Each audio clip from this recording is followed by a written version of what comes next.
দেশ গড়ার আন্দোলনে শ্রমিকদের উপযুক্ত অংশগ্রহণ নিশ্চিত করতে হবে বলে জানিয়েছেন অন্তর্বর্তী সরকারের প্রধান উপদেষ্টা অধ্যাপক ডক্টর মোহাম্মদ ইউনূস। তিনি বলেছেন, শ্রমিকদের আগের অবস্থায় রেখে নতুন বাংলাদেশ গড়া সম্ভব নয়। বৈষম্যহীন বাংলাদেশ গড়ার স্বপ্নে শ্রমিকদের জীবনমান উন্নয়ন জরুরি বলেও জানান তিনি।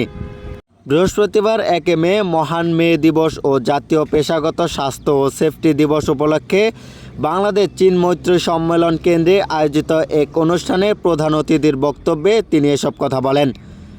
এ সময় তিনি আরও বলেন, গণঅভ্যুত্থানে ছাত্র ও জনতার পাশে দাঁড়িয়েছিলেন শ্রমিকরা।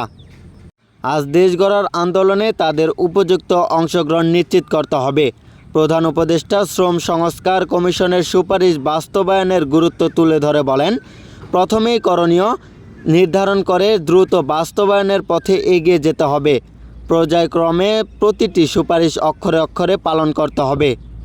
অনুষ্ঠানের শ্রমিক কল্যাণ ফেডারেশনের পক্ষ থেকে ৫ জন শ্রমিক পরিবারের হাতে আর্থিক সহায়তার চেক হস্তান্তর করেন ডক্টর মোহাম্মদ ইউনূস।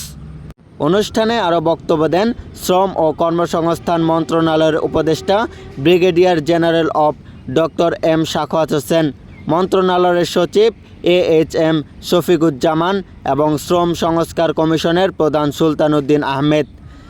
এছাড়াও অনুষ্ঠানে আন্তর্জাতিক শ্রম সংস্থার ILO মহাপরিচালক গিলবার্ট F.